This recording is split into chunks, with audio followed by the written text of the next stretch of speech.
Just another Friday night in LA. We all getting down, feeling right.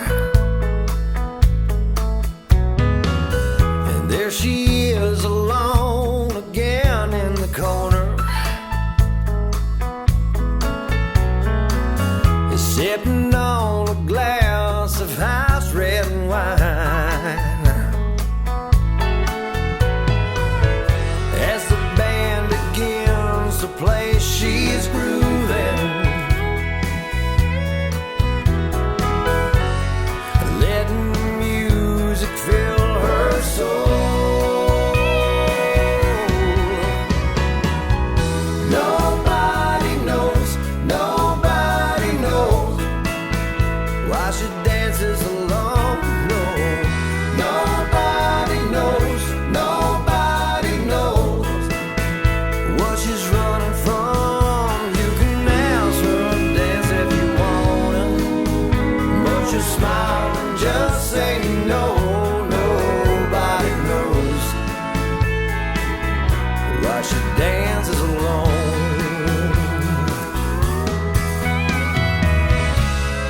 There's a million things that it could be,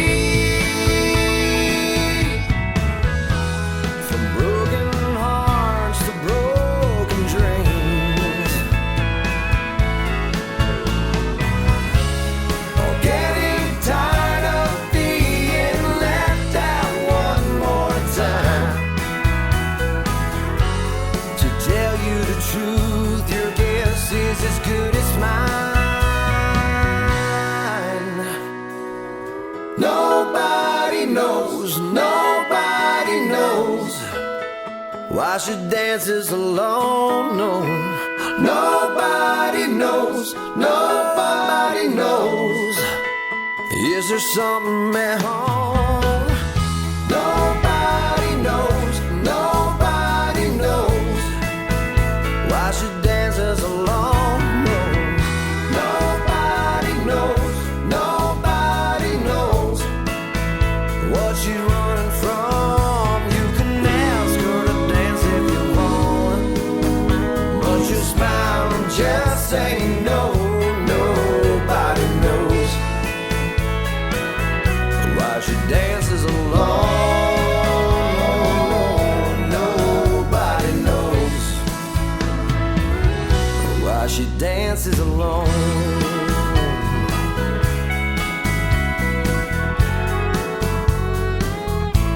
Said nobody knows.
I think we all agree that there probably should be quite a bit of protesting given what went on. But, give us your perspectives. Maybe we'll start with you, Burgess, and then, I'd love to hear Herschel, because you had a really impassioned sort of Instagram post I saw in the last 48 hours, Herschel, that I thought was just, it really struck the right tone where you can be upset about something, lashing out at your anger at neighborhoods, destruction, especially neighborhoods that are perhaps the places where, so many of the people actually affected by this sort of racism or potential racism actually live. It doesn't make as much sense to me. But Burgess, why don't you start off, give us your thoughts, and let's talk about it a little bit. Let me just kind of start off by saying how much I appreciate people like Herschel.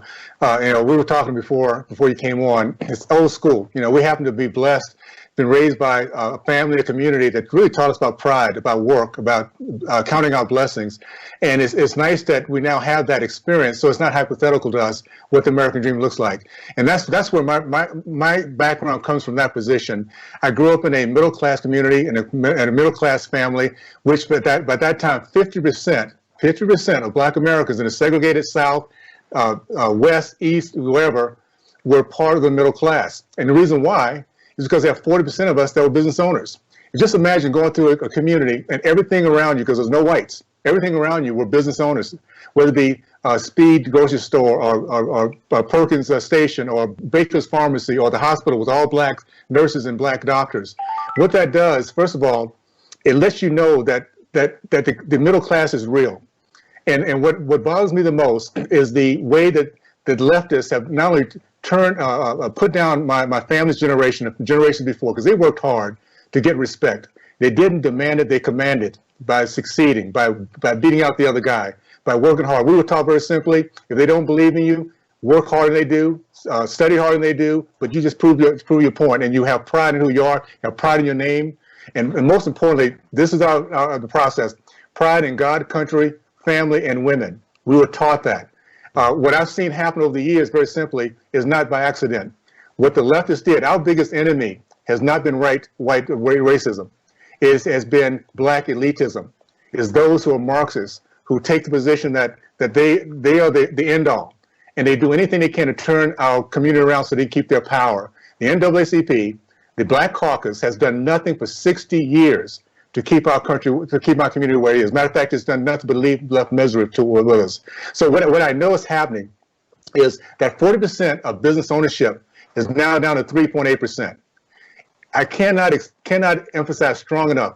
This is about the fight for the middle class. Yeah. The middle class is what's made our country so unique, so different. It is where empathy is found, service, entrepreneurship, risk-taking, legacy for family, all that's done in the middle class. And the bigger that middle class is, the freer our country is. What the left did to my community is it shrunk the middle class, built out the big elitist class, and built out the poor class. So what you have now is what you see is using that middle class now to move forward. So it's happening to our country. What I'm seeing right now, just to get to the last 10 days or so, this has been in the works for a while. They're trying to destroy what drives the middle class, which is small business owners. Here in Utah, we have 277,000 businesses. 99% of them are small businesses. If you come to Utah, Salt Lake, you feel the spirit here. It's very free, very nice, very friendly. It's because business owners have set this culture. And they're trying to do now is what they do every 4 years. Go into the Black community and destroy those lives of those trying to pull their community out. And again, we're now seeing it, and I'm excited about making a difference when it all comes down to it, for sure. Well, no, I mean, you bring up an interesting point, because I witnessed sort of some of what you're saying, which was I was at the State of the Union when my father was able to announce the all-time lowest unemployment for the African-American community. And that is something you would think that in 2020, we would all be able to celebrate. We would all be able to get together behind.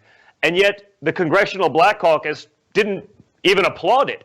No. So where are we, if that's the case? I mean, when you see something like what happened to George Floyd this week, what I'll say is this, and before I comment on anything, I sort of scroll because, if I say something, I'm going to get owned, right?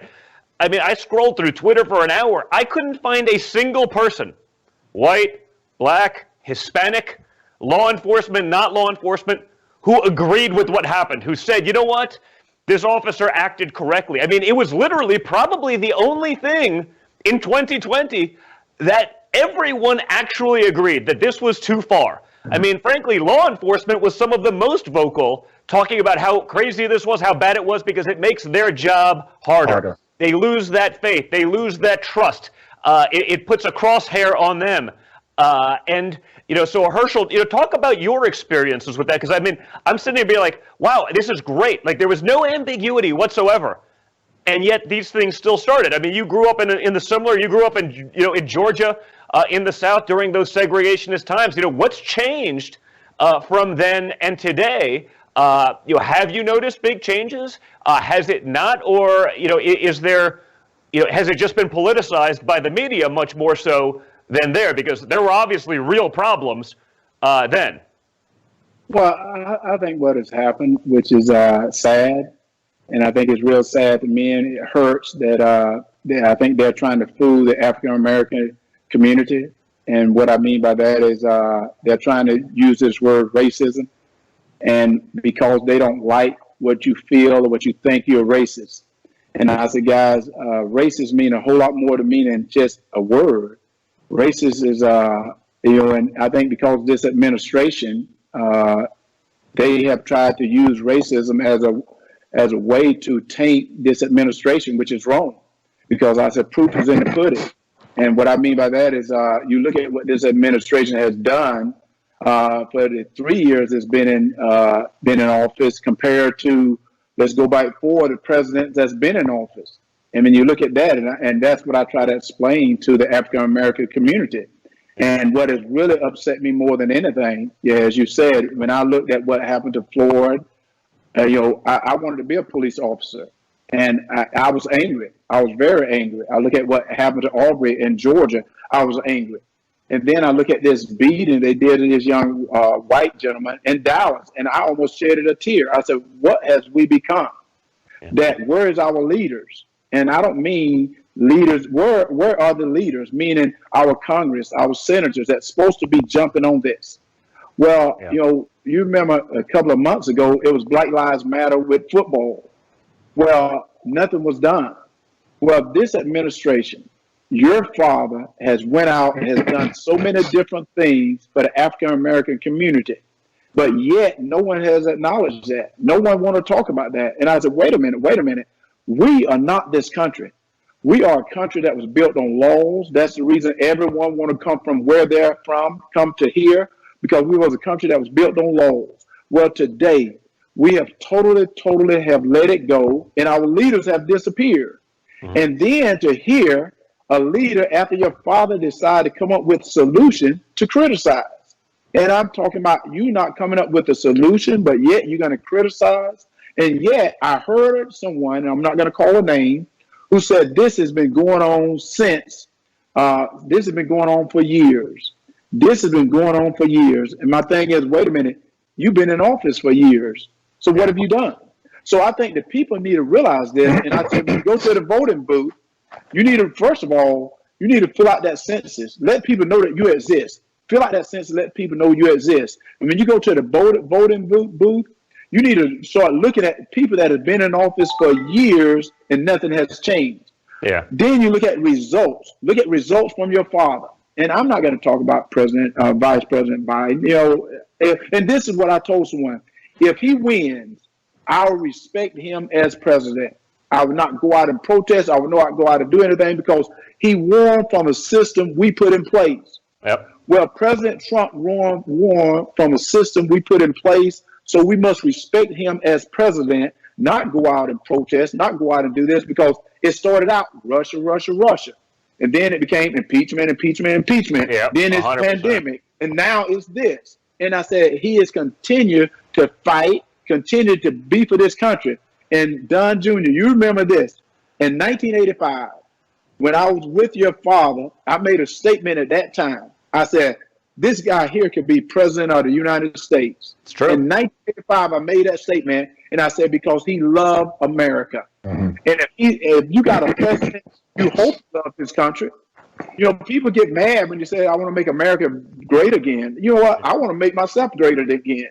And you know what? That's what you want. You want a president that want to build home up first. And that's why I got upset, because I see this country, people have totally lost it. And I'm not sure what is happening, but I know it's not right. And until we can stand up as leaders and tell the leaders that we elected into Washington, no more, no more of this. You're not going back to office, because you know what? You're not a leader. If you're a leader, don't go out and do it when everything is great. Go out and do it when it's tough. A leader is someone that's going to do it when no one is looking. A leader is someone that's going to, everyone not going to be happy with, but a leader is someone that's going to do it when it may make people angry. And then I don't like his tone. What do you mean I don't like his tone? You know what's so funny? My mom gave me some very hard tones that time in my life. Well, but that's what I always said is Donald Trump is maybe the disciplinarian parent we all needed at some point in our lives, right? Exactly right. You can sort of, sometimes you need the kick in the butt, to get things going. And as you know, and I think I sort of explained to people, we've known each other for a very long time. And so it was always interesting when, I've been called every name in the book. I'm racist. I'm an anti-Semite. Whatever happens to be the narrative of the day, they can sort of throw that at my family. But I actually always took great offense into that. I know, we joked once sort of about it, which was like, back in the day, people don't know this. I was probably 6 years old when I traveled with your family to Disney World. And I go, if my father's racist, he probably wasn't going to let his son, his blonde, bowl cut, hang out with, an African-American man totally alone for, a week at a time in Disney World. It was sort of an interesting thing. And that you had been to our home many times. Yes, you forgot about the Bronx Zoo. And that's why I said when they said that he's a racist, I'm saying he may say things you don't like, but that's got nothing to do with racism. Can I add? He says the things you need to hear. So can I add a little bit? And then this is really what we have to understand, because we're talking like people who are trying to find solutions. We try to figure out why can people be hypocritical, how can they not be consistent. We have to understand it's not about what good people really see as getting to the truth. This is a spiritual war we're fighting. We have a country built on Judeo-Christian values, nothing like in the history of mankind. The bottom line of that is that we learned, every generation gets better and better, of looking at each other from inside out, not outside in. There's no society in the history of mankind that has assimilated everyone, tolerated more people, and we fight and serve for those of us, because at the end of the day, it's all about, again, that bottom line is a middle class based on small businesses. We learn to look at ourselves as bringing value to each other. Yeah. We're dealing with an evil that has always been against education, God, industry, and family. It's always been that way. So when we talk about the Marxists and leftists, we understand that they're not trying to get a conversation in which they're trying to find a solution. They want to get a position where they can shut us down, not have conversation, make us as ignorant as possible. There's a reason why the state of California, this is 2017, 75% of the black boys state of California cannot pass standard reading and writing tests. When you cannot read and write, Space Force doesn't mean a thing to you. When you cannot read and write, we're not going to have this kind of conversation where you're thinking through, critically thinking. You're going to be emotionally bound to whatever they're telling you. And then they go ahead and destroy our family. What I saw firsthand, and I'm going to put this in context because it's important that a lot of people don't understand our history, understand why first of all, we don't understand it, and realize that we have been a country that's always been accepting to everyone. Karl Marx, the founder of Marxism, said very simply, the first battleground is rewriting of history. There are Americans today who have no idea that the 40s, 50s, and 60s was a black community that led our country in the growth of the middle class, men matriculated from college, percentage of entrepreneurs over 40%, and men committed to marriage over 70%. That was a community I grew up in that was proud, patriotic, visionary, and willing to take on anybody who told us we couldn't do it. We weren't demanding respect, we were commanding respect. And I can go back even further, but the key is we don't know that. Why? Because Marxists have put themselves in our education system, and we have little laboratories being built that many of Americans have no idea. This is the downside of America. Well, I said upside and downside. We are eternal optimists. We're the people that go out and we dream big for our families, our jobs, our retirement, our kids going to Disney World, all those things. So we kind of begin to forget that there's evil outside our doorsteps. We just inherently forget how bad evil can be until we get a 9/11 or a Pearl Harbor or what's happening right now. What happens though with Americans, when we wake up, we're the kind of people, we come together and we realize we care about who we are. We're not let anybody put us down or destroy us. We're at that moment now with this COVID, what's going on in the streets of all these cities, what's going to happen with your dad. Is going to explain and show people who's behind this. This is not organic. This evil has been put in place to destroy the infrastructure for our country. And for those Americans who really, and I'm now talking not only to Democrats, but independents and Republicans, one thing about the leadership of the left, they're Marxists, they're socialists, they don't care about collateral damage. And right now, Democrats who run small businesses, you now are collateral damage. So we're by the way, that's a really good point, because it's one of those things you see, Joe Biden's now, he's going to fix it. Well, why didn't he fix it in the first 50 years? 50 years of his Washington, D.C. career. I mean, this is the epitome of the swamp. If he had a solution, why didn't he bring it up while he was vice president? It's not like these problems magically appeared right now. They've been going on, as you've said, for 50 years, and that's how long he's been in Washington. They've been perhaps going on longer than that. But if he had the answers, why didn't he do that? And by the way, why doesn't the media have a problem like that really terrible story I'm reading about of the police officer, the 77-year-old retired captain up in Minnesota who was literally just trying to defend his neighborhood, gets killed. Throughout St. Louis City, people looted and destroyed businesses, and one of those places targeted was Lee's Pawn and Jewelry Shop in North St. Louis, where outside a former St. Louis police captain trying to protect the business was found shot to death on the sidewalk. These awful criminals took his life. For 38 years, Captain David Dorn protected the city of St. Louis and continued serving as chief of police in Moline Acres for 5 more years. I couldn't believe it. That's why loved ones are shocked. He was shot and killed as he continued protecting in his last moments. In the streets, he happens to be an African-American law enforcement. How come it doesn't seem like his life matter, Herschel? Why doesn't his life matter? Or the officer in Las Vegas, also African-American. There's been 5 or 6 of them. Who have gone out to defend their neighborhoods. They've been killed in the streets by looters and rioters, but it doesn't seem, I don't see the Black Lives Matter protesters chanting for them or coming out for them. Why don't their lives matter? Because, as I said early on, they're trying to get the truth from us. The truth is what can set us free. And it's sad, and Burgess just mentioned it, education. I said, you have to educate. And that's the reason I said your father has pulled the cover back on the swamp. And you see now that things that they said that we're going to handle has not been handled. Racism has been around forever. But is things better? Yes, they are. Is things at the best? No, it's not. But we can still go forward. And one of the things we got to do is right now we're taking a huge step backwards because they do not want to see this administration succeed. Every place this administration has gone, they've tried to put a roadblock there.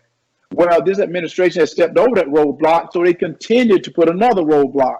Well, I want the American people, not just African American. I want the Caucasian. I want the Latinos. I want them to see this administration is doing what they say they're going to try to do. And if they had a little bit of help, meaning a little bit of help, just think where we could be at today. Well, I think that's a real good point because, again, if you look at, you sort of listed some of the accomplishments that Donald Trump has had, whether it be economy or the unemployment numbers before the scourge. But honestly, how about unprecedented funding of historically black universities? You got the Prison Reform Act, by the way, which basically put so many African Americans and others, but disproportionately affected that community through the 93 crime bill that Joe Biden is literally on the byline for. Opportunity zone legislation to build up so many of these neighborhoods, frankly, that have now been torn down over the last 10 days. I mean, Donald Trump's record is actually one of action, actually helping the African-American community, and yet you'd never know it. You certainly wouldn't hear it in the communities because the Democrat Party is so entrenched.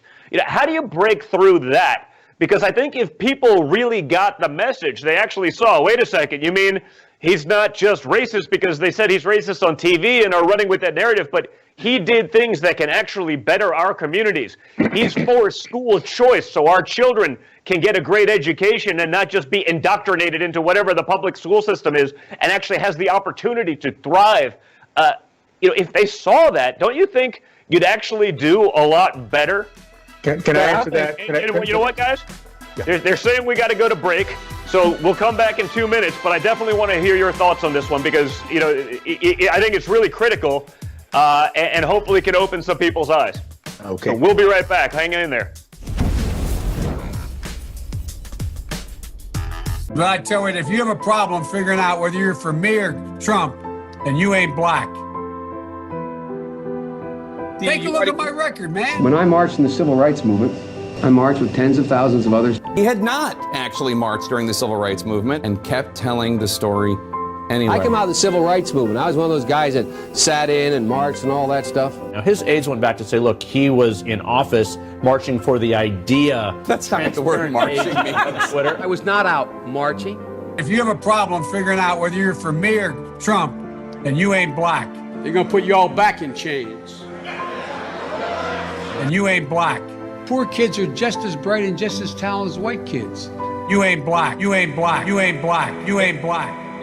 The most racist thing a person could tell me is that I'm supposed to choose something based on my race. You ain't black.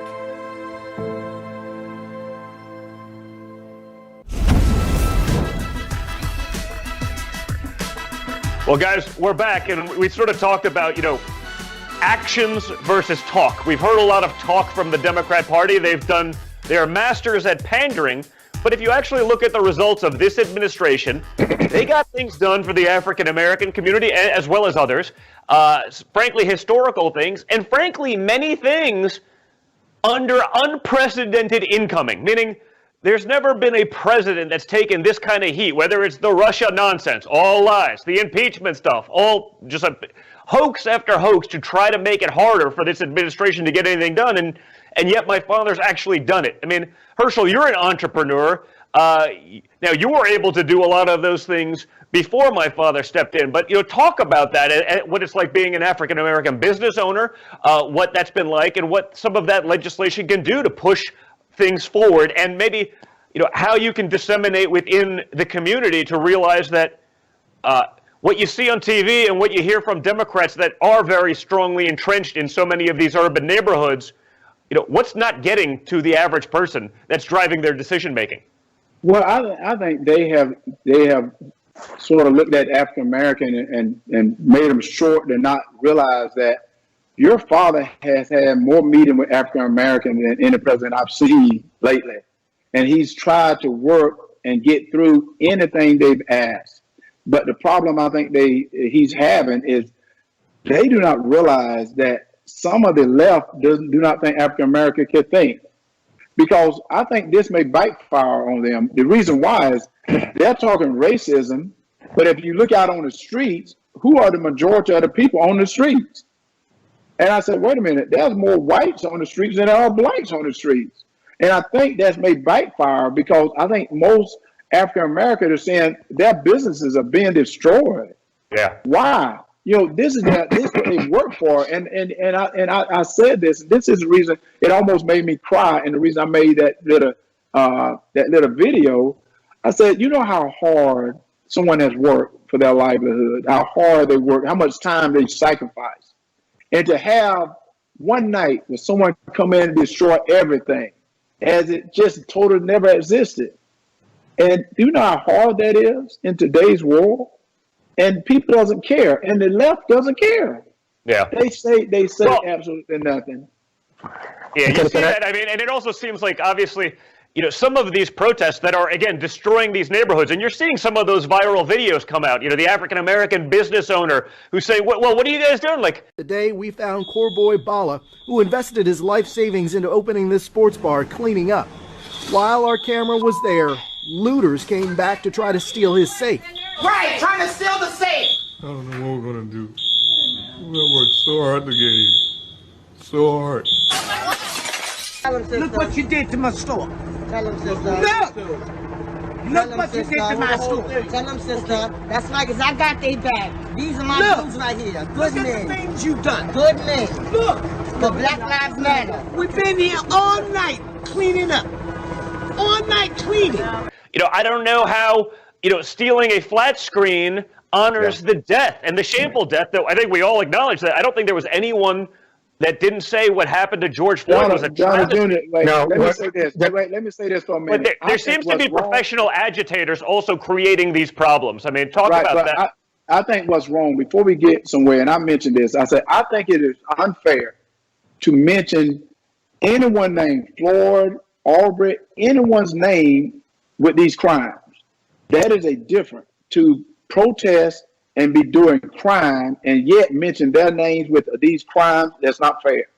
I think it does his memory a huge disservice. I agree with you. I don't think they should mention. I don't think that should be mentioned in the same context. And I think for the families to mention when you have these people looting, these people rioting, these people doing these things, do not mention their names in the same context. Can I add to what Herschel's saying? First of all, I think this is going to backfire. There's one thing about the American people. It's in our DNA. We believe in rule of law. We believe in law and order. We really do, no matter what community we come from. And for blacks to see that their hard work is being destroyed and people are standing aside and not doing anything about it, they're going to start asking questions. One of the things that wasn't mentioned earlier about what your dad had actually done for this black community, and this is big for me, because again, I grew up understanding the power of being an entrepreneur. I've been one all my life. But the fact that 400% increase in black business ownership over the first 2.5 years in which your dad was a president, that speaks volumes, because what that means, people have hope. They're willing to take an investment. They're willing to say, how can I make sure I improve my community? I can develop something I can pass to my kids, my legacy. Those are the kind of things that goes into the mind of a business owner that is very, very unique and very different. I tell you what we can do, though, and this is where I think we have to understand our fight. We're in a fight, no question. We're in a very, very difficult one, but we can win this by making sure we're engaged as time coming around.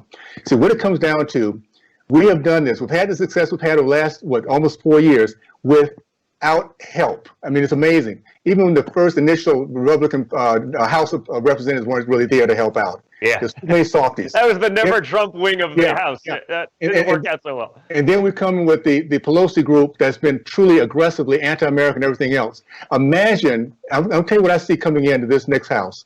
Because we now understand what leadership looks like that loves America first, it looks like a leader who's doing it for free, taking the heat.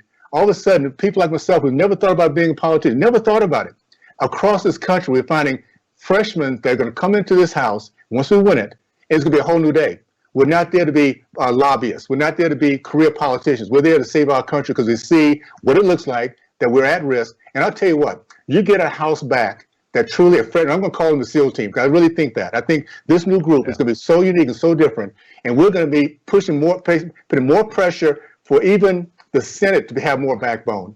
And we're going to work with our president who has this vision of bringing our country back. And for the next 4 years, our country will see a renaissance that we have never seen before. Not only with that renaissance will come a growth in our economy, but people coming back together. Because what happened with the Obama administration, his legacy will be from this point on how much he divided us. He came in as a post-racial president, left as our country as a mess, with people looking at each other's skin color across the board. We're going to start coming back together because we're going to have success. We're going to start looking at the meritocracy piece. We're going to start looking at universities that are now Marxist laboratories and figure out what can we do to stop funding places that push out this product of anti-American. We need to stop funding them. I don't care how long they've been around. If they're not doing the job, make them work. Make them get some parameters so they have to show they're giving our country value. We're going to pay them for anything. So anyway, those are things we can have a conversation about once we get the House back. So for Americans out there, look across your country. I don't care what party you're in. If you don't want what's happening in Chicago, Baltimore, New York, if you don't want what's happening in these blue states, these blue cities, let's make sure we put in a solid conservative group of House representatives who love our country, who will support our president, and get our country moving in the right direction and point out, again, where we really do believe we do belong as we move forward. I think one of the biggest keys right now, and this may be way off key, but in times like this, we have to put that elephant and that donkey aside. Meaning, this country is in turmoil. So I don't care whether you're Democratic or whether you're Republican. We're Americans. So we need to put that aside and come together and build America and put this country back together. And if you can't do that as a leader in Washington, you don't need to be there. You don't need to be there because this country right now is hurting. These small businesses are hurting. And if you was elected to go to office, you mean you have to support the people. So I think it's time to put that aside and come together as a group and get this country back to working. Because that's the way it is. And, and I said, I volunteer myself. If they want to sit on the sideline, I'm a bike up. I come in. Because the first thing I would do is say, guys, we're not going to have these protesters like this. We're not going to do this like this. No. We have a time. Peaceful protesting is at this time. When it get night, you shouldn't be out. People going to bed at that time. You shouldn't be protesting at night. It's time to go to bed. Well, what really unifies everyone, and you guys know this probably better than anyone, what unifies people is winning. We need to get the economy going again. We need to get the job numbers back again. And the guy that did that before, the guy that did it against all odds, the guy that did that when everyone said, you can't do that. Remember, there's no magic wand for that, what Obama said? Is Donald Trump. Some of those jobs of the past are just not going to come back. And when somebody says, like the person you just mentioned, who I'm not going to advertise for, that he's going to bring all these jobs back. Well, how exactly are you going to do that? What are you going to do? There's no answer to it. He just says, well, I'm going to negotiate a better deal. Well, how exactly are you going to negotiate that? What magic wand do you have? And usually the answer is he doesn't have an answer. And so, you guys as athletes know that winning creates that unity, right? It's why winning teams always have full stadiums. Losing teams, not so much. Don, can I just say this? Because it's really not. It's not going to be up to leaders at this point. What I've come to understand is that the people that are out there that we've put in place, they're doing things on purpose. No matter what side of what side of the process they are, they're people who want us to fail. That's who they are. Their leadership is how can they get people to fail, to feel miserable. That's what they're all about. So it comes down to we the people. We have to educate ourselves. We have to get out there and point to those, because they're not going to see it through CNN and MSNBC and all those guys. They're not going to see it. We have to roll up our sleeves and go out there and talk to folks about what did it take to get an opportunity to get back on page again. And we get the right people in office, the right kind of leaders who will stand up. And not that we're going to always agree. Even in the conservative party, there's not always agreement, but at least we have the same end game. And once we get people in office on both sides, well, we need to get those that are against us out first. There are people who hate our nation. We need to get them out of office, put them in place where people might have a different way of getting there, but still love our country first. Once we get that done, then we will, no question, continue to move forward the way we should be. Well, I love that, and you sort of alluded to it earlier. And for those who don't know, who are watching and tuning in, and we've gotten some pretty good viewership, Burgess is actually running for Congress in Utah right now. He's someone, he didn't need this job. He's a successful author. He's done all sorts of things post NFL, and that's what's sort of awesome about you guys is, you've both done really well post your NFL careers. It's not just sort of hanging your hat on that, Herschel. You've been an incredible entrepreneur. Burgess as an author, and again now, running for government and sort of, I don't want to say taking the lead of Donald Trump, but saying, you know what?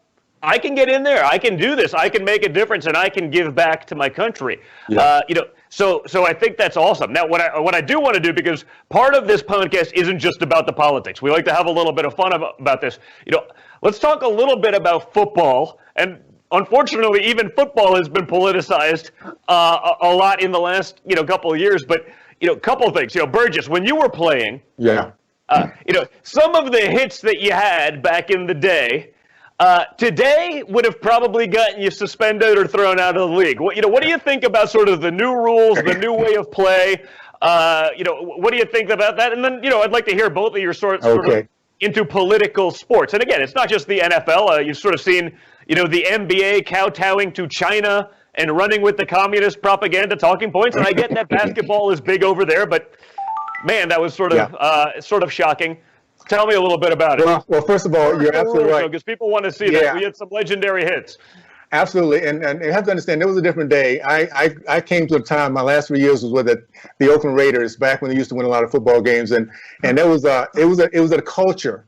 And I'll say this, it was a culture that really defined, I guess, America. What I loved about Al Davis, he could care less about doing anything but winning. That was the bottom line for him.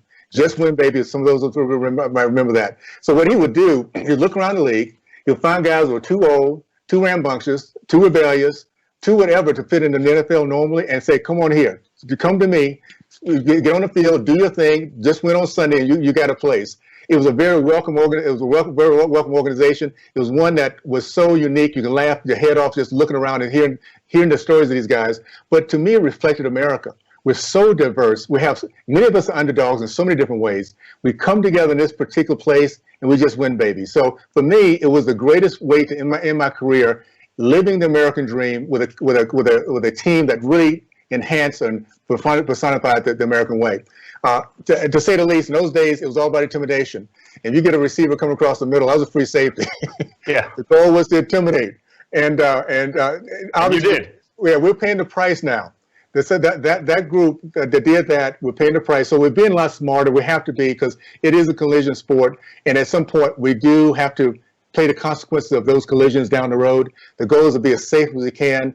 What I would love to see, though, Don, if I could say this, I would love to see the old style respect, pride, discipline, humbleness that we came through. The days in which you hand the football to the umpire after a ref after a score, because you knew it was a team thing. It wasn't a me thing. The days when we used to wave the camera and say, "Hi, Mom," instead of doing all this stuff for ourselves. It was a different day, but it's an indication of what's happening behind the scenes in the family unit.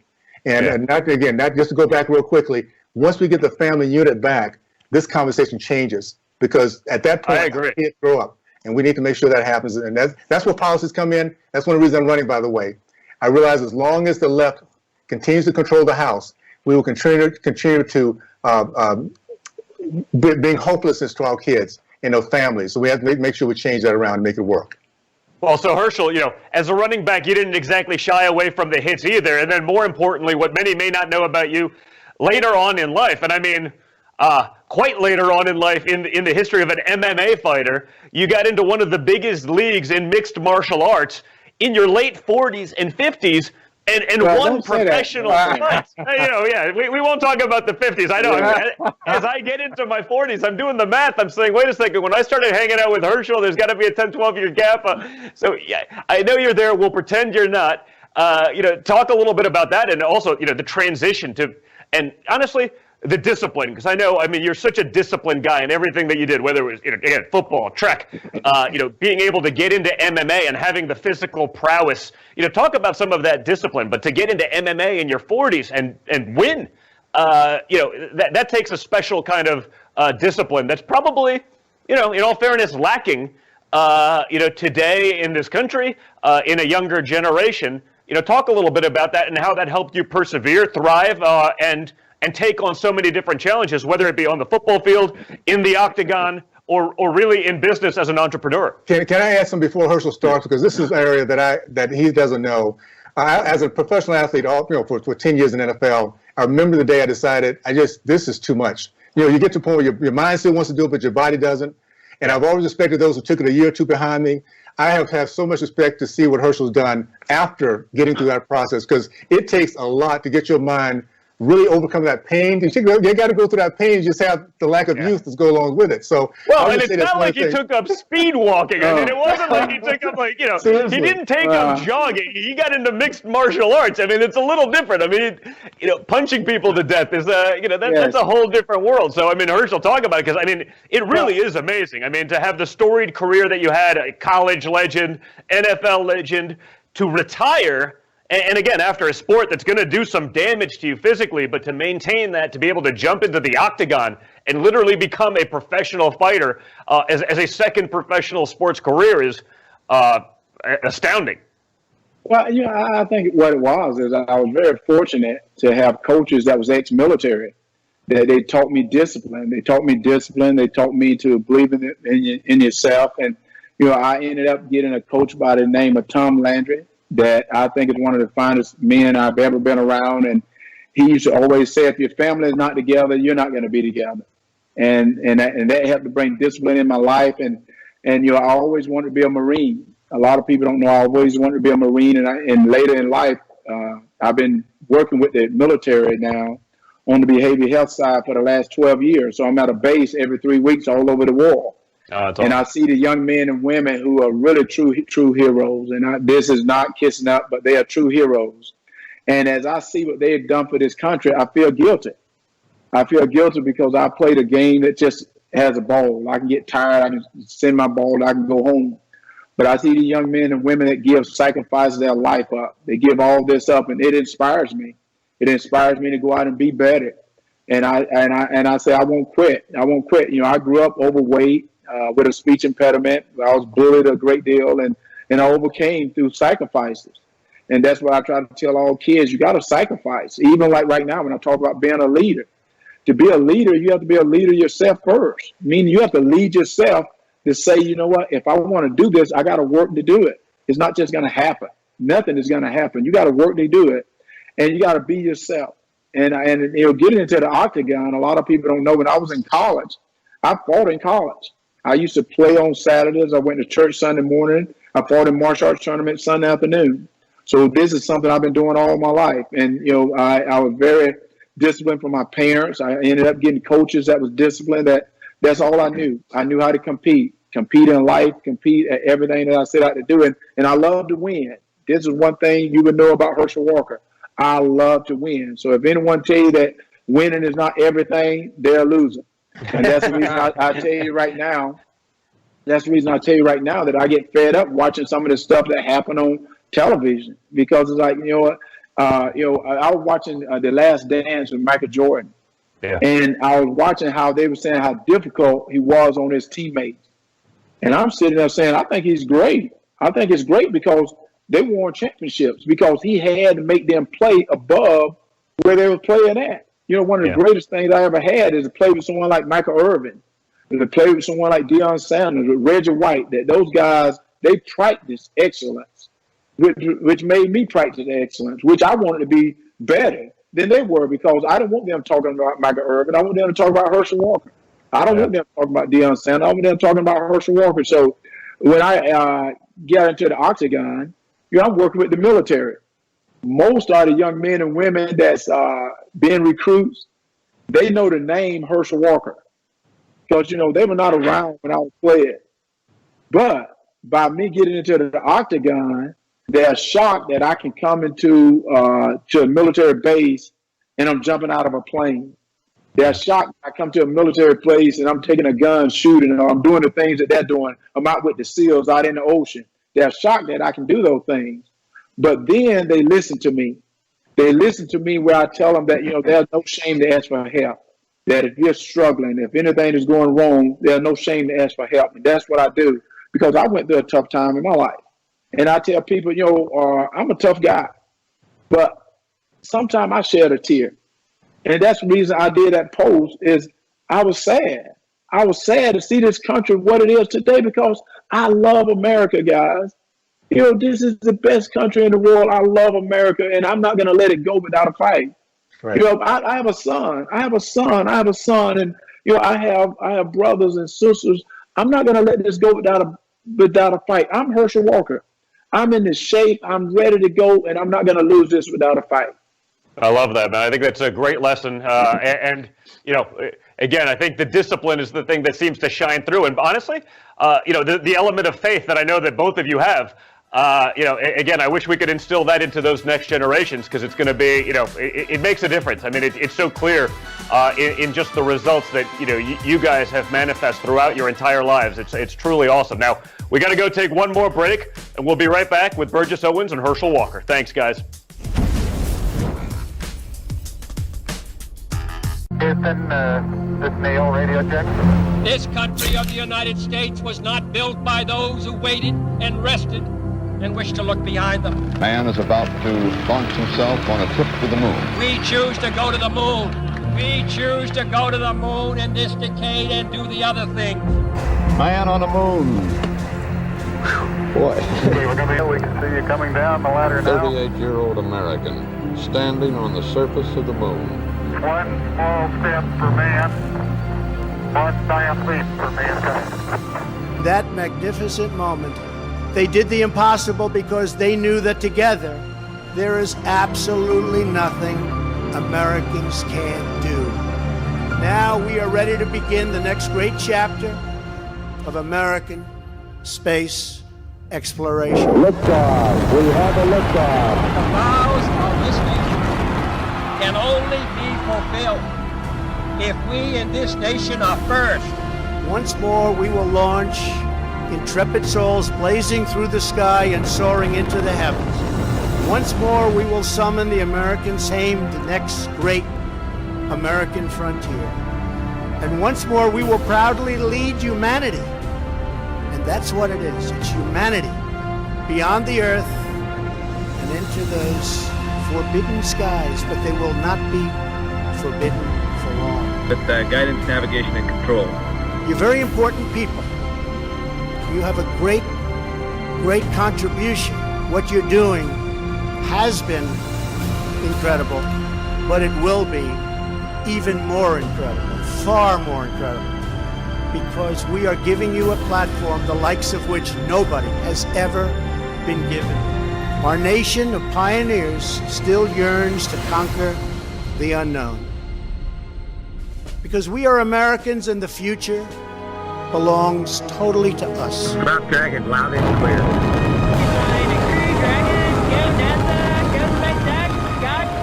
And we will make America great again.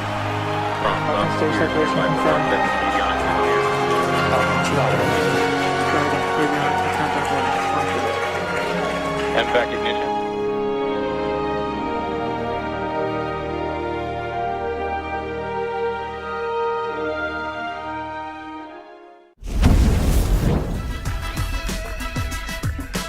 Well, guys, welcome back to the Triggered Podcast. Two awesome guests, just guys that have been winners, in so many aspects of their lives, and really become friends. And Herschel is a really lifelong friend. I mean, Herschel, you're probably one of the people I've known longest in my life, amazingly enough, from the early 80s, and that's going to date us both a little bit, but we touched on sort of professional sports and the discipline and all of the things that you guys were able to channel to succeed there, but also later on in life. But talk to me a little bit about sort of the organization of professional sports today, when you see, again, the sort of the recent controversy of the NBA just sort of taking the talking points of the Chinese Communist government and and just running with it as though it's the gospel. I mean, what's changed in professional sports, maybe or the marketing thereof, where it's actually become seemingly much more political? Has it always been that way and we just never noticed, or has that manifested itself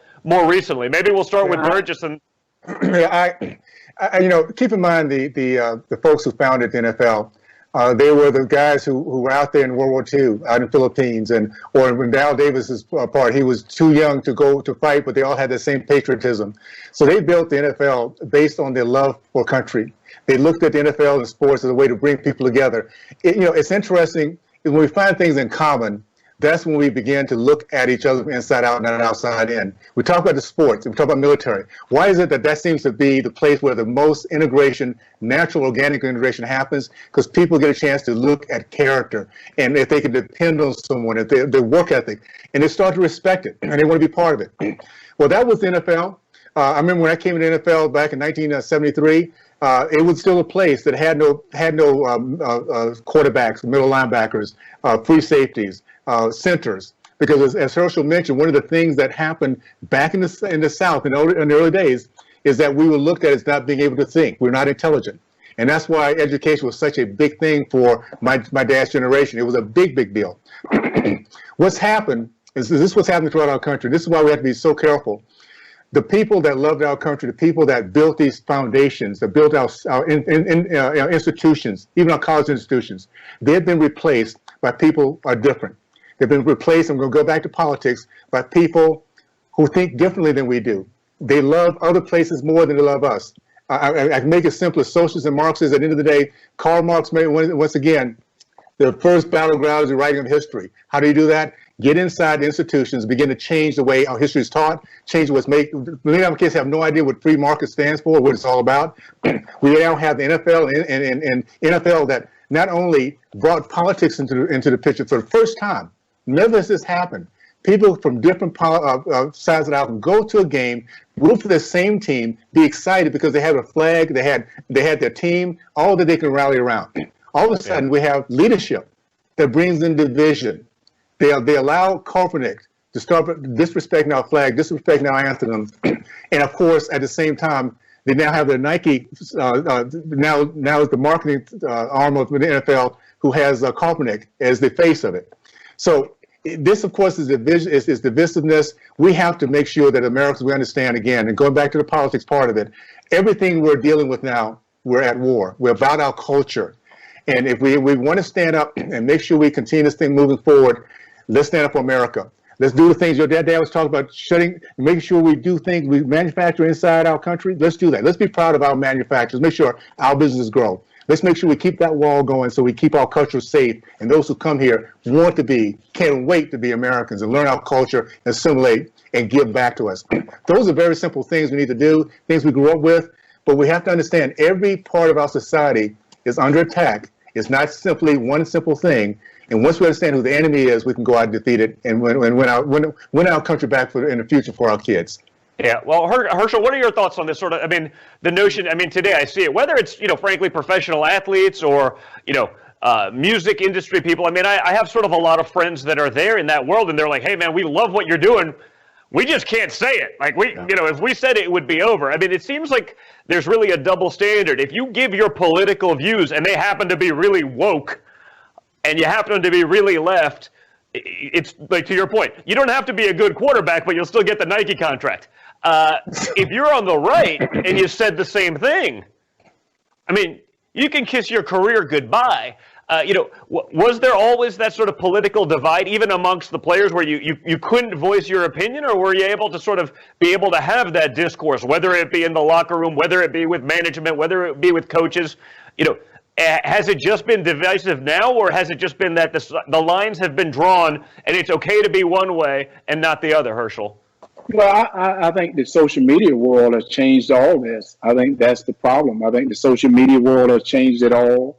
Whereas, before it was teamwork, before it was togetherness. Mm-hmm. And now people are afraid to voice their opinion because they're worried about what someone's going to think. So it's almost on the cover. They don't want to say it on the cover. And I'm saying, guys, that is the problem. The problem is you will not voice your opinion because you're afraid of what someone's going to think about you. Well, what about truth? What about truth? Be on the truth to yourself. And that's what I tell people all the time. I got to be true to Herschel Walker because I have a responsibility to my family. I got a responsibility to my friends. I got a responsibility to my country. Well, my family, I love them to death. So I want them to do what's right. My friends, I love them to death. So I'm going to be there when they need me. My country, I'm going to support it however I can support it. So I think being true to who I think fits in that position. Well, that was quarterbacks. I may not have liked. I didn't have to go to dinner with them. I didn't have to go eat with them. I didn't have to go visit with them. But when you step on that field, I better block for them because we're a team. And that's what you have to do here. Who said that you have to believe in this president? Who said you had to vote for him? But because he won, you should support him because he represents the United States of America. And that's the problem we have. The social media, everyone has a phone. They have to do their own little post. They have to do this. And I think that is a problem because everyone have a voice. But what's great about America, we have a chance to have that voice, that our ancestors has fought for us to have an opportunity to think for ourselves, have an opportunity to speak for ourselves. And I said, guys, we need to remember that. We're becoming a society like these society that everybody want to leave to come to the United States. Why in the world do we need a border? Yeah. Because people want to come to the United States. Well, now we're becoming these society that they're leaving. So we need to think about that. Let's not be fooled by this. And I think we need to think about it. Well, you're 100% right. And it's sort of interesting. I always note, as much as people complain about America and they want to be outraged about everything, it seems like the boats only come one way. Meaning, you don't see too many people fleeing America for Venezuela and socialist countries and these things. They sort of come this way. This? You remember when your father was being elected? I heard so many people say, "Oh, if he get elected, I'm leaving the United States of America." They're still here. It's a funny story. They never left. Yeah. Funny story. I was actually, there's a cigar club I go to in New York every once in a while with some buddies, And I literally had, Al Sharpton is there all the time. And so, like, I've known him for a long time. He's, sort of, we joke that we're frenemies, but we're joking about these things, right? And I remember him being there, and it's about a week after the election in 2016. He'd be my choice for the Republicans. It would assure 4 more years of the Democrats. Run, Donald, run. If Donald Trump is the nominee, I'm open to support anyone, while I'm also reserving my ticket to get out of here if he wins. Only because he'd probably have me deported anyway. And it just so happens that Rudy Giuliani is always there. So he was there with a couple buddies. I was there with a couple buddies. Al's there with a couple buddies. So Al walks by, I go, Al, what are you doing here, Al? He goes, Junior, what do you mean? You know I'm always here. We're always talking. I go, no. You said you were moving to Canada, Al. What the hell are you doing here? And like the whole place sort of erupted. It was pretty funny. Even Al Sharpton laughed at that one. Yeah. But you're right. I mean, for all of that, and again, you guys have lived some pretty blessed lives in terms of the successes that you made. But again, you grew up in the segregationist South. While things are clearly not perfect here, I imagine they've progressed greatly. In some fronts, and again, to your point, Burgess, about family and about that structure, maybe they haven't, and I think I'd love to integrate some of that back in there because I think that'd be an important thing. But Herschel, like since you sort of talked about that, talk a little bit about how you met my father. I mean, back in when you said it, you're one of the first guys to call for him to maybe run for office, but you met him in the early '80s when he himself was just sort of starting out. Talk a little bit about that because I think it'd be pretty interesting for the viewers. Well, it's funny because I told everyone I knew the Donald before he became the Donald. Before he got the name the Donald, he was just Donald. He was not the Donald. And what's strange is we hung out together a lot. We did a lot of things together. Everything he was having, I got an invitation to it. So we were doing different things. And, he even went to Disney World with me. And I don't know if you remember this. You may have been too little, you're too young. But your father went to Disney World with me and my family, so we go to Disney World. Okay. And, I was over at your house many times. And so since 1983, your father and I stayed in contact. We've been friends since 1983. So when I hear someone call him a racist, it's insulting to me because I say he's not a racist unless I'm not black. I have to look to make sure I'm black. And people get mad. If you voted for Trump, you ain't black. If you have a problem figuring out whether you're for me or Trump, and you ain't black. And you ain't black. And you ain't black. No. According to Joe Biden. That's what I'm about to say. I had to look at myself and make sure I'm black because some people say, Herschel, you're not black. I'm like, no, I am black. No, I'm pecan tan. I'm not really black. I'm pecan tan. But anyway. Yeah, only Joe Biden can get away with that one. But again, imagine Donald Trump said what Joe Biden said about that. I mean, imagine the outrage and the fallout that would happen from that one. That would be scary. The problem we have is so many people are watching these different news outlets, and these news outlets make statements that's not true. So they take these statements and give them to other people, and people start believing it as being true. Yeah. So I say, no, that's not true. So you sit and argue with someone, and I'm like, that's why I said truth is the key to success. We choose truth over facts.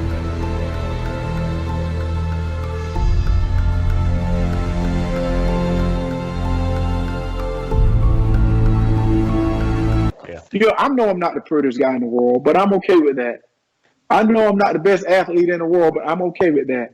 So you guys are pretty close. Well, truth is the key to success. So the truth is, I say, look at the record. Look at the deeds he has done in 3 years compared to 4 presidents in 16 years. Yeah. Can I add to that, Herschel? Because I tell you, the reason I'm an eternal optimist is a lot of what we're talking about right now. First of all, we have a history. And what we have always done together, we've always, no matter what our obstacles be, keep in mind, we lost over 600,000 lives in Civil War. We came out of that. We kind of came back together, became even a stronger country. I am such an optimist about our country because Americans within our DNA, we love freedom. We love that. We love the fact of servicing other people. There's never been a country, a society that serves more around the world than we do. That's who we really are. And now that we're kind of at the point we're realizing that there's something going on that's not quite American, we're going to come together. We're going to weave our way through this. One of the things I said the other night on Laura Ingraham, is that I really believe that American people do the right things at the right time for the right reasons. It's not an accident that 2016, when nobody saw it coming, that we collectively said, you know what? We don't want the other option. So we're going to go for President Trump, Donald Trump. We'll see what happens.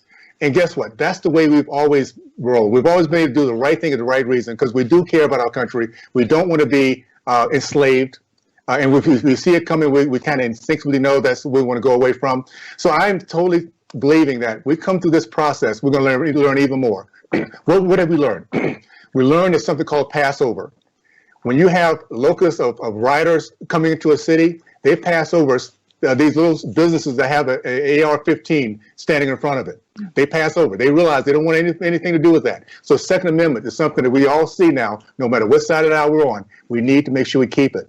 We also understand that we put a little power in the hands of a few people who don't believe in our Constitution. They can not only cut down and shut down our businesses, tell us when and when not to go to church. Those are the kind of things we now understand that it's not just hypothetical anymore. We see it's real. It's something that's happening by giving the wrong side the too much power. So the pendulum's gonna swing back. And I'll tell you what's happening throughout the black community. So again, I've been a Republican since Ronald Reagan. I was always conservative, but I voted Democrat. But Ronald Reagan kind of got me thinking differently. For the last 30 plus years, I've been talking the talk to black Americans. We need to wake up. Let's vote out values and principles first, not party and politicians. We're finally doing it. You go from 12% black men that were for candidate Trump, there were now 35% black Americans that are saying, let's give this guy a shot. That's what the left fears so much. That's why they're going frantic. That's why they can't think straight. They're doing stuff that everybody's wondering, what in the world are they doing now?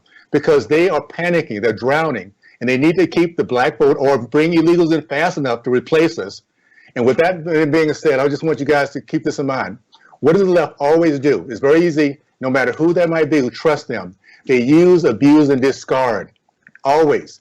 Once they're through with you, they're done with you. You don't need any more. They'll find somebody else to use, abuse, and discard. So understanding that what we're up against, realizing that we as a country have always been winning. That's what we do. We just win, baby.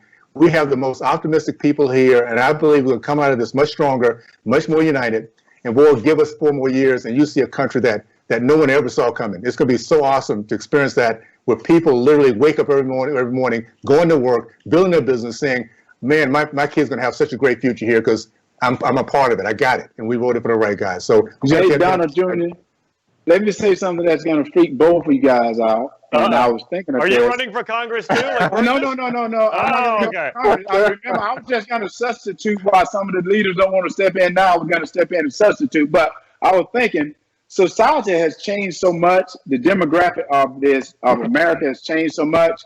Is it not time for us to put an amendment on the Constitution? And what I mean by that is the Constitution was great for times back then. But I think it may be time to put some amendments on some of the Constitution because the demographic has changed a lot. And I think that may be the problem is we're trying to stay within that lines and it doesn't work. We have to change now with the demographic that we have that we're dealing with.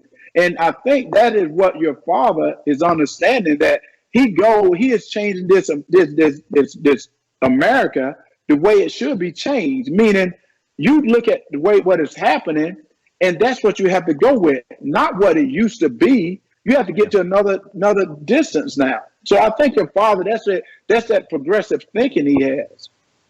Yeah. Well, no. Listen, I think that all makes a lot of sense. Listen, I like your guys' vision for the future. Burgess, I love that you're stepping in and getting in it after it yourself, and Herschel, that you're willing to be vocal about these sort of things and willing to step out. And again, trust me, I can't even imagine, coming from, it's not easy being a guy from New York City and being a vocal conservative, and, you guys coming out, from where you're from, as African Americans, to be vocal about it, I think it's great. But the fact that we're able to have that conversation right now, that's to me what America is really all about. That we're able to have those things that, we can fight for those things, and we can protest. It doesn't necessarily, take baseball bats to police.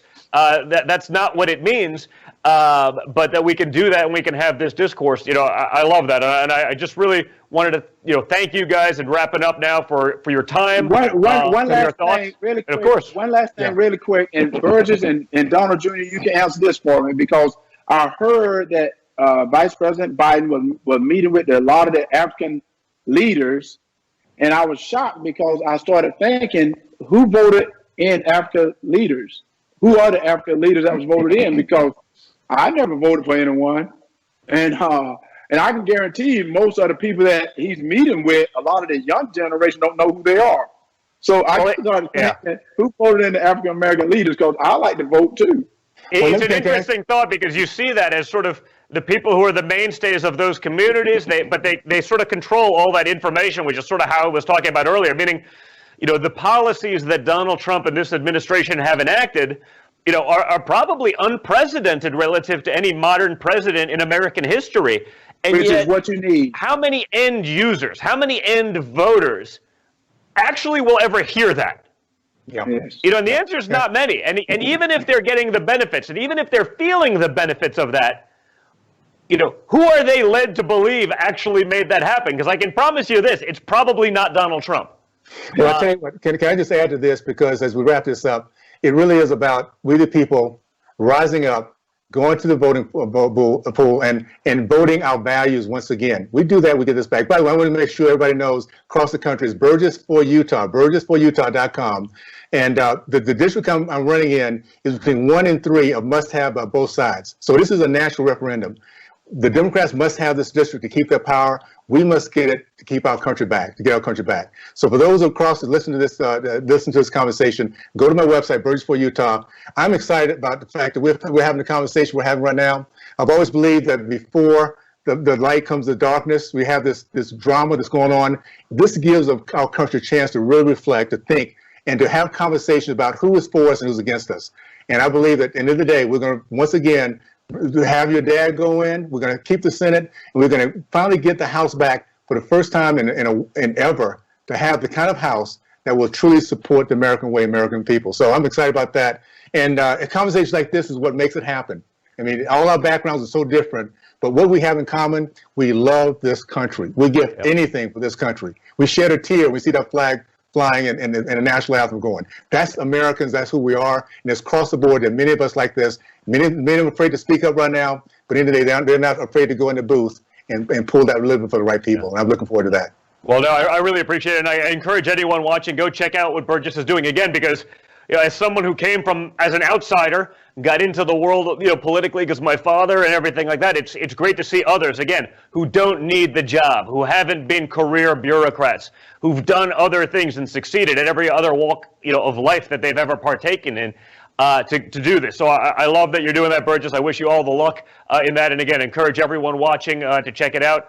Herschel, thank you both really for being here, for doing it, for taking the time. I appreciate the friendship, that we've had, and I continue to have that one for many, many years to come. You guys are the best. I hope you all enjoyed watching Triggered. Thank you for tuning in and checking it out. Give us your feedback. We like to hear from it, what we can do differently, your opinions, your thoughts, because we actually like to listen. So thank you very much for everything, guys. Great being with you. Thank you both for tuning in and checking it out. Thank you both for actually participating, and we will see you soon, and look forward to talking to you then. Thanks so much, Tom. Hey, God bless you.